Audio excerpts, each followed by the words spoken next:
여러분, 색안경을 끼고 보다는 말이 있죠. 색안경. 저는 빨간색 안경을 끼니까 세상이 다 온통 빨갛게 보이더라고요. 파란색 안경을 끼니까 파랗게 보이고, 노란색 안경을 끼니까 노랗게 보이더라고요. 어김없이 그렇게 내가 낀 안경의 색깔을 통해서 세상을 보니까 당연히 그렇게 보이는 거겠죠. 색안경을 끼고 보다 한쪽으로 치우친 생각이나 견해로 보는 것, 즉 편견을 뜻하는 말입니다. 자, 이런 사람에게 아무리 참을 말한들 무슨 소용이 있겠습니까? 색안경을 벗기 전에는 1000마디 옳은 말도 헛될 뿐입니다. 자칫 진리를 담보하고 있다는 신앙도 한쪽으로 치우칠 수가 있습니다. 그리고 확고부동한 자세로 그것을 고수하고 그것을 지키는 것이 참된 신앙이라고 생각합니다. 이런 사람들에게 다른 생각이나 견해가 들어갈 틈이 없겠죠. 그런데 조금만 생각해 보면 진리는 우리가 지킬 수 있는 성격의 것이 아닙니다. 생각해 보면 진리는 우리의 보호를 필요로 하지 않습니다. 왜냐하면 진리 그 자체가 변하지 않는 능력을 가지고 있기 때문이죠. 다만 진리를 잘못 전하거나 그 잘못된 진리를 받아들이는 사람이 위험할 뿐이지, 진리 자체는 인간에 의해서 손상되지 않습니다.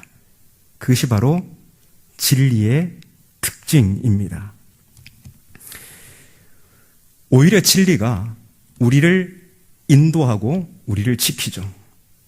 예수님이 말씀하셨습니다. 진리를 알지니 진리가 너희를 자유롭게 하리라. 우리에게 자유를 선사하는 것은 우리 자신이 아니라 진리입니다. 진리가 우리를 자유케 했고 우리는 진리에 힘입어 살아갑니다. 진리가 우리보다 먼저이고 진리가 우리를 압도하죠. 그렇다면 진리 앞에서 올바른 신앙의 태도는 색안경을 벗는 것입니다. 즉 어느 한쪽에 내 생각이 치우칠 수도 있고 견해가 치우칠 수 있다는 것을 우리가 자각하고 우리가 진리의 역동성 앞에서 우리를 개방하는 것, 그게 올바른 진리 앞에서의 우리의 태도입니다. 때때로 진리는 우리에게 낯설게 다가옵니다.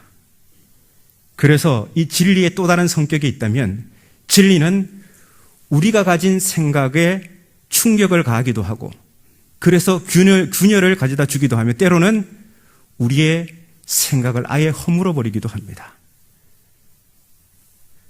1세기 유대 땅에는 이러한 진리의 성격 앞에서 색안경을 고수한 부류가 있었는데 이들이 바로 종교적, 사회적 기득권층들입니다. 그들은 진리이신 예수님을 향해서 좀처럼 마음을 열지 않았습니다. 진리 앞에서 말문이 막혀도 그들은 부끄러워할 줄 몰랐습니다. 오히려 진리를 향해 이를 갈면서 그 진리를 없애려고 했죠. 이게 바로 인간의 근원적인 착각이고 오만입니다.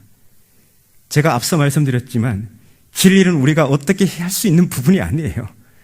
진리를 가둘 수 있는 부분도 아니고 진리를 우리가 무력화할 수도 없고 없앨 수도 없습니다. 불가능한 일을 하려고 시도하는 것이죠. 그런데 1세기 종교적, 사회적 기득권층들은 이 진리에 도전합니다. 오히려 진리를 책잡으려고 갖가지 질문 공세를 퍼붓습니다. 그럴 때마다 예수님은 탁월한 답변으로 그들이 쳐놓은 덫을 비켜가시죠. 이들에 비해 온건한 부류가 있었는데 이들은 진리를 인정합니다. 그러나 자신들의 안위를 위해서 침묵으로 일관하는 이들이죠. 이 대표적인 인물이 있는데 니고데모입니다. 요한복음 3장에 나오는 니고데모. 니고데모에게 근원적인 질문이 있었어요. 그래서 이 예수님을 찾아가는데 사람들이 왕래하는 낮에 가지 않고 사람들의 발길이 끊기는 밤에 몰래 예수님을 찾아갑니다. 왜 밤에 이렇게 몰래 찾아갔을까요? 니고데모도 종교적인 기득권층이었습니다. 산헤드린 공회의 한 일원이었고 사회에서도 기득권층이었습니다. 그런데 예수님의 말씀과 예수님의 행동을 보니까 이분이 진리인 거예요. 그동안 자기가 알아왔던 것 그게 아니고 예수님의 말씀에서 자신이 그동안 학고부동하게 붙잡고 있던 이 진리에 균열이 가기 시작했고 그 예수님의 말씀이 자신의 삶을 흔들어 놓기 시작한 거예요. 그래서 궁금해서 예수님을 찾아가야 되는데 자기 그룹이 있잖아요. 이 그룹은 예수님을 받아들이지 않아요. 진리를 인정하지 않습니다. 그래서 몰래 찾아가는 거죠. 자신이 속한 그 집단에서 또 자기가 이미 얻은 기득권을 놓치지 않으려고 그는 용기 있게 주님 앞에 나가지 못하는 사람입니다. 예수님의 제자들은 어떻습니까? 모든 것을 버리고 주님을 따라 나섰지만 그런 그들조차도 편협한 생각으로 주님을 따르고 있습니다. 이 복음서를 읽다가 보면 우리는 그 제자들의 아주 무지한 모습을 만나게 됩니다. 예수님께서 무슨 말씀을 하셔도 무슨 말씀인지 이해하지 못합니다. 그래서 때로 예수님께 핀잔을 듣기도 하죠. 너희도 이렇게 깨달음이 없느냐?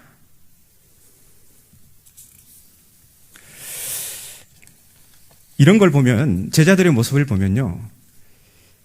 예수님과의 거리가 가깝다고 해서 또 예수님과 보낸 시간의 양이 많다고 해서 진리에 대한 올바름을 담보할 수 없다는 걸 알게 됩니다. 제자들만큼 예수님과 가깝게 지내고 예수님과 오랜 시간을 보낸 사람이 누가 있습니까? 그런데도 그들은 예수님의 말씀을 이해하지 못해요. 오히려 예수님으로부터 핀잔을 들어요. 너희도 저 사람들과처럼 도무지 왜 이렇게 깨달음이 없느냐? 내 말을 왜 이렇게 이해하지 못하느냐?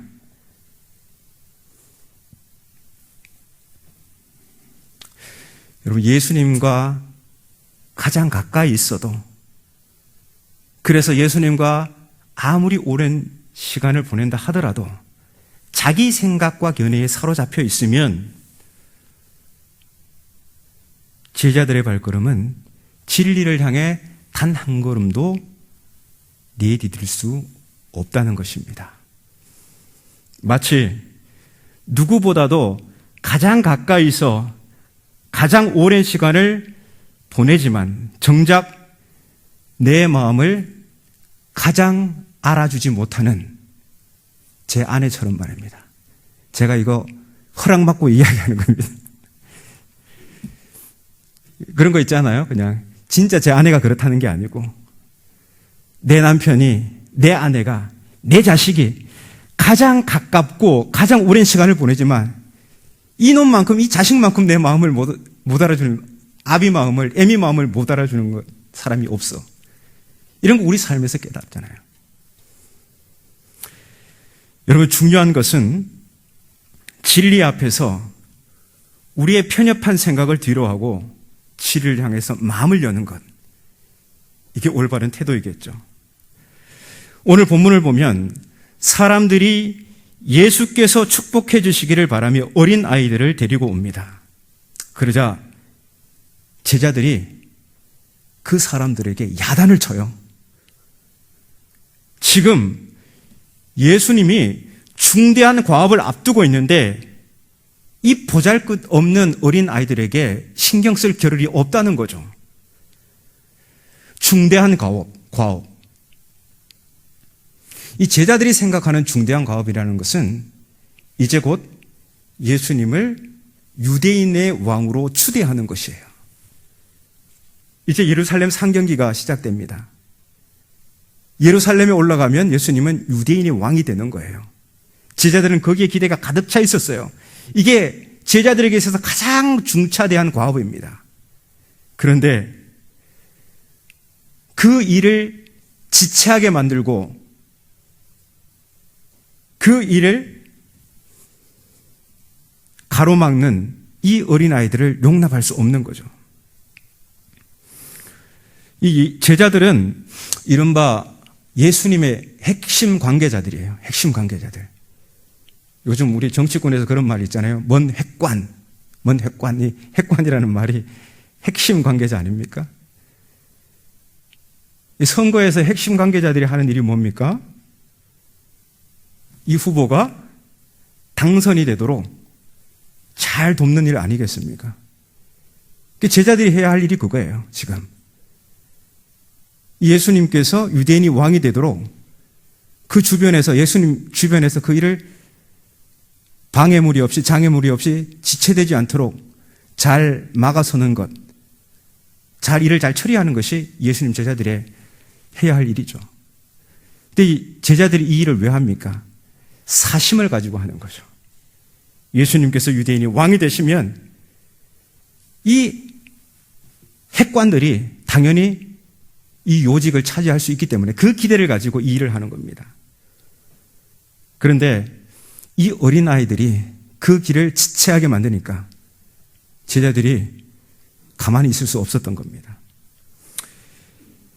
더구나 이 어린아이라는 것은 1세기 유대 땅에서는 정말 보잘것없는 존재로 여겨졌습니다.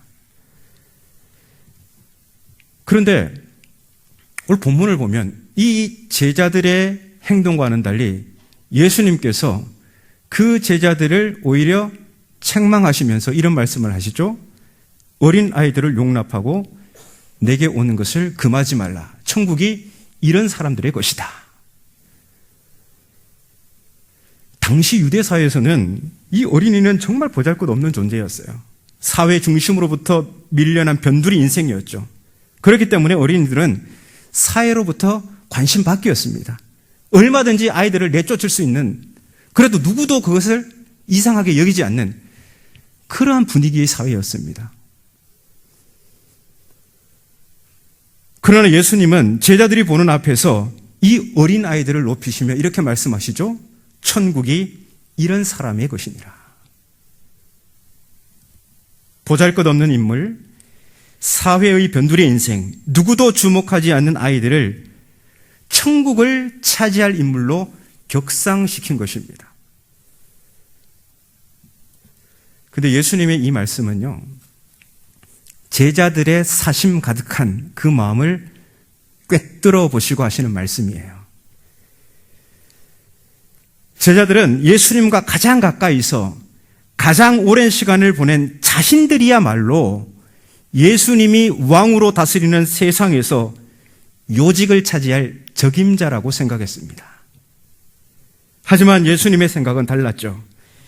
예수님이 왕으로 통치하는 세상의 주인공은 어린이와 같은 사람이라는 겁니다. 제자들은 충격에 빠지게 됩니다.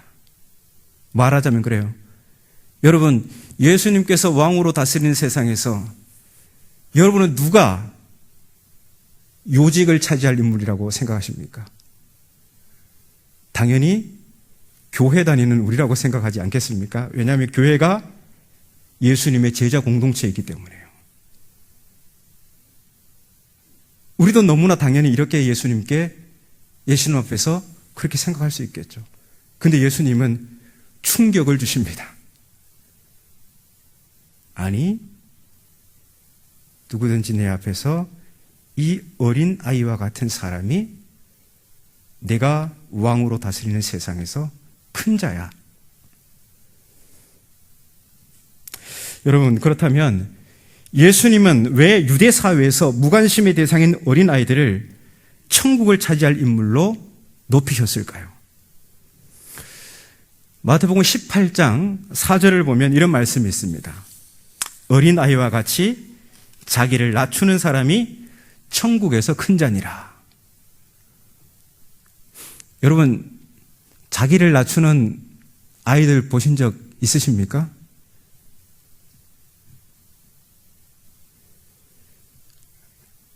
저희 라엘이와 라임이만 보더라도 절대 자기를 낮추지 않습니다.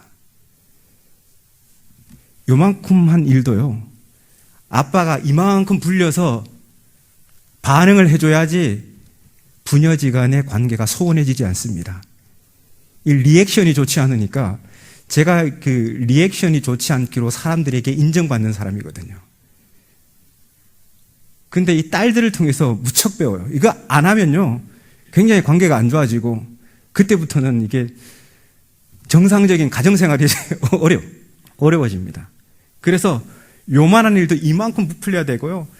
그림 완전 이상하게 그렸는데도 와, 너 정말 화가 될 것 같다, 막 이제 최고의 화가가 될 것 같다, 이렇게 해줘야 합니다.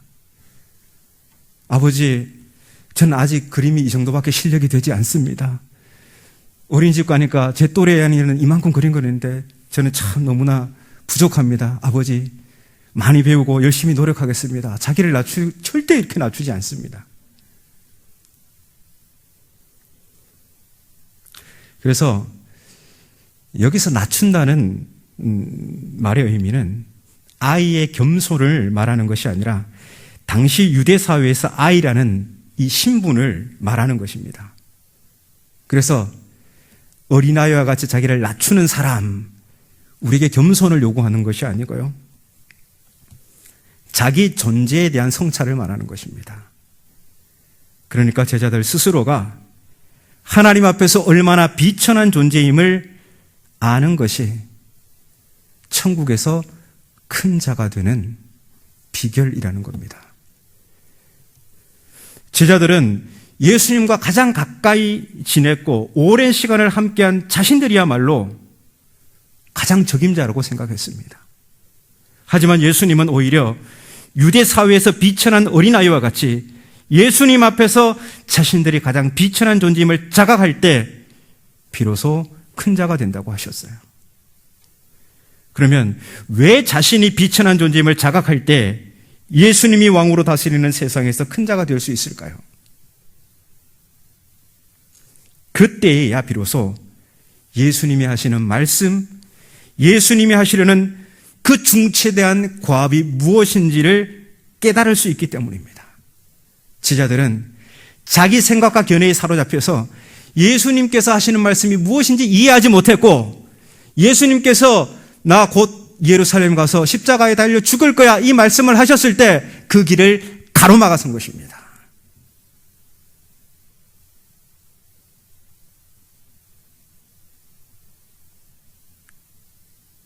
이 이야기는 세상 사람들에게 하는 말씀이 아니에요. 바로 예수님과 가장 가깝다고, 예수님과 가장 오랜 시간을 함께 보낸다고 하는 교회를 향해 하시는 말씀이에요. 교회가 예수님이 하시는 말씀을 이해할 수 없고 오히려 하나님의 과업을 망칠 수 있는 그 선봉자가 될 수 있다는 위험을 지금 예수님은 어린 아이들을 통해서 우리에게 다시금 한번 충격을 가고 계시는 겁니다.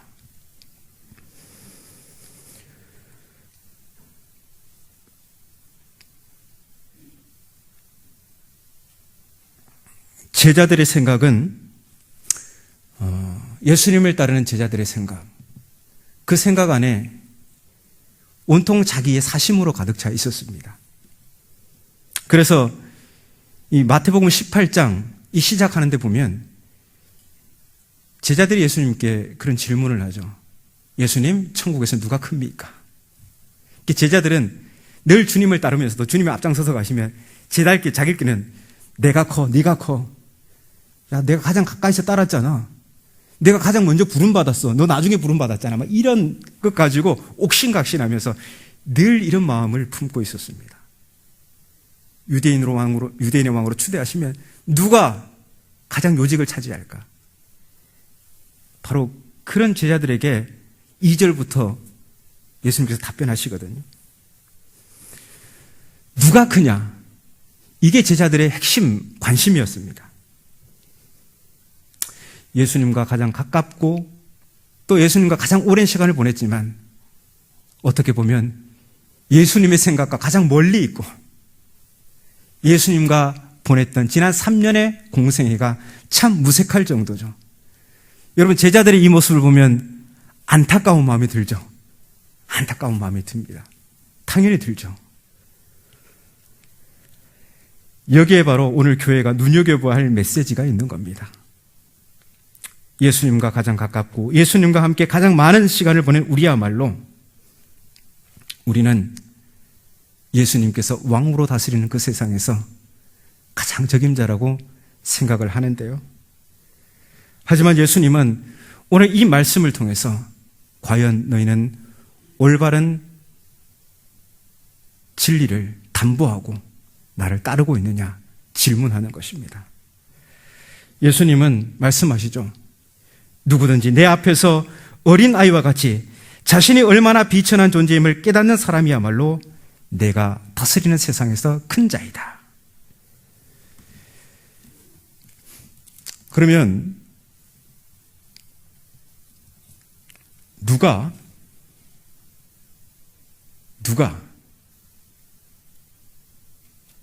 예수님께서 다스리는 세상에서 가장 큰 자인가? 이 질문에 비천한 존재라고 했는데요. 과연 비천한 존재가 뭘까라는 거죠. 여러분, 예수님께서 하나님의 아들이세요. 그 하늘 보좌를 버리시고 낮고 낮은 이 땅, 육신의 몸을 입고 비천한 존재로 오셨잖아요. 이 비천한 존재로 오셔서 하나님의 말씀을 늘 이해하고 아버지께서 자신을 통해 하실 위대한 가업을 예수님은 한순간도 잊지 않으셨어요. 그리고 묵묵히 십자가에 달려 죽으실 때까지 그 길을 걸어가셨습니다. 예수님은요, 유대사의 통념에 길들이지 않으셨어요. 자신의 비천한 존재이기 때문에, 하나님의 도우심이 절대적으로 필요한 비천한 존재이기 때문에 하나님을 의지하셨고 하나님의 말씀을 이해하셨고, 그래서 하나님께서 예수님께 맡겨진 사명에 충실하실 수 있었던 거예요. 자신이 비천한 존재임을 깨닫는 사람은요, 이 사회의 통념에 길들여지지 않습니다. 오직 아버지의 뜻의 마음을 같이 하는 어린아이와 같은 신앙을 예수님이 가지셨어요. 예수님의 모습에 바로 어린아이의 모습이 있어요. 하나님 아버지 앞에서 예수님은 어린아이의 모습으로 사셨어요. 고대 사회나 현대 사회 모두 어른이 되면요, 생각이 매우 축소됩니다. 다시 말하면 어른이 된다는 것은 그 사회의 통념에 부합하는 가치에 익숙해지고 길들여진다는 겁니다. 여러분, 오늘 현대 사회에서 누구나 인정할 만한 최고의 가치가 뭘까요? 인류의 평화, 환경 문제, 인권, 자유평등, 뭐 이런 것일까요? 이런 거대한 담론은 학자들이나 그 일을 위해 세워진 특별 기구에서 하는 일이라고 생각하지, 정작 사람들은 늘 먹고 사는 문제에 관심을 두고 그게 최고의 관심사예요. 사실 거대 담론을 자꾸 이야기하는 것은 사치처럼 생각하기까지 하죠. 그리고 이 먹고 사는 문제, 이것을 해결하는 가장 결정적인 열쇠가 뭘까요? 예, 여러분이 생각하고 있는 바로 그것입니다. 반면 어린이의 독특한 특징은요, 상상력이에요. 제 아이들은요, 제가 도깨비 방망이인 줄 압니다. 뭘 구하면 제가 다 주는 줄 알아요. 아버지의 경제력이 어떻게 되는지, 아버지의 미래가 되는지 얘들은 그런 거 관심이 아니에요. 저도 어렸을 때 그랬던 것 같아요. 그래서 저희 어머니가 날 팔아라, 이 말씀을 자주 하셨던 것 같아요. 뭐 이거 사주세요 그러면 날 팔아라. 엄마 얼만데요?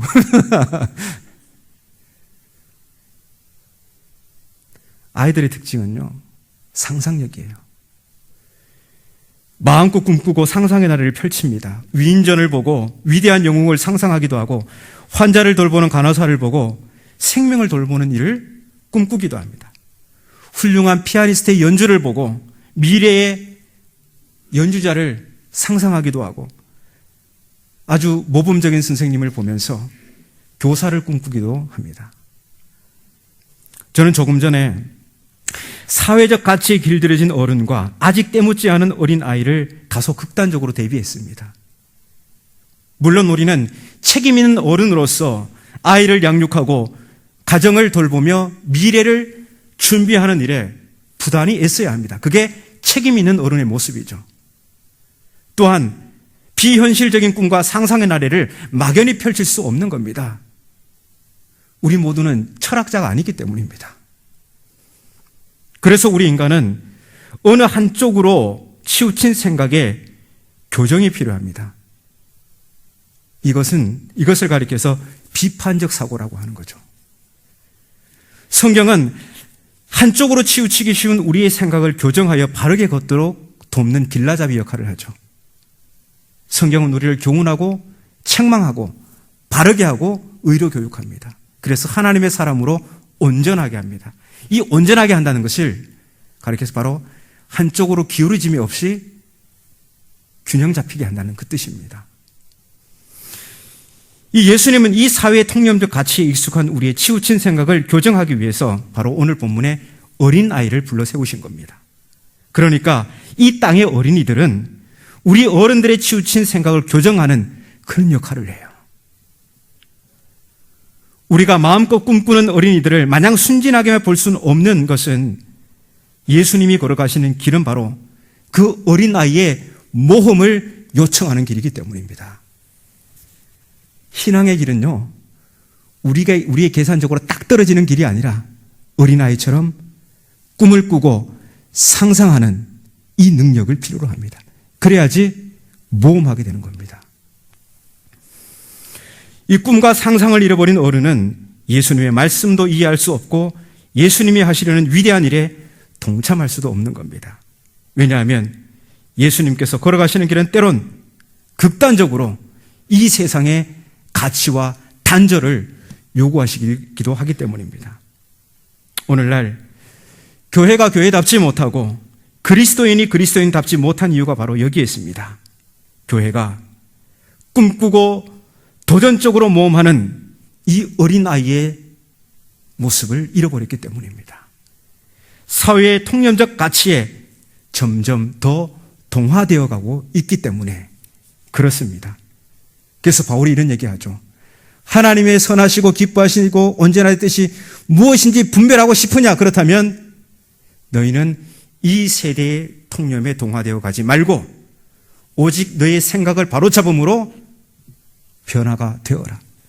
그래야지 가능하다는 것입니다.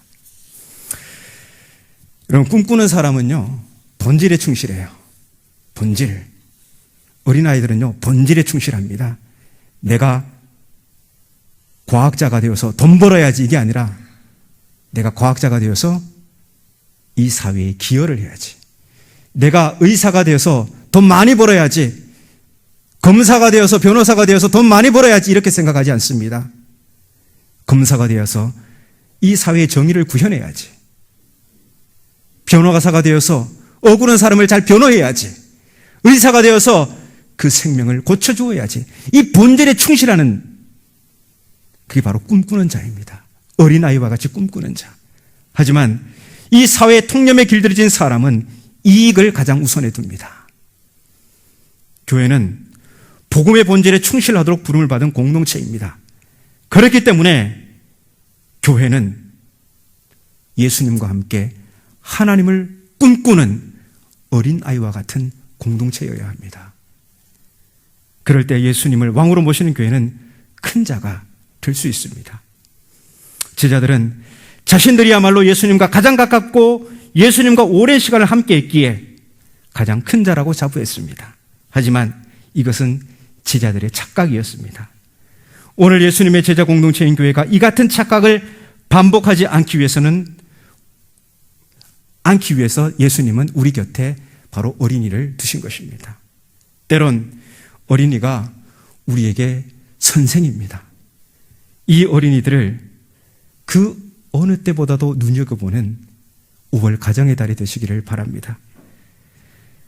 그래서 이 사회적 통념과 가치에 길들여져 죽은 우리의 꿈과 상상력을 되살려서 주님의 말씀을 이해하고 주님과 함께 교회가 마땅히 감당해야 할 위대한 과업에 동참하는 우리 지자교회 모든 성도들이 되시기를 주님의 이름으로 축복합니다.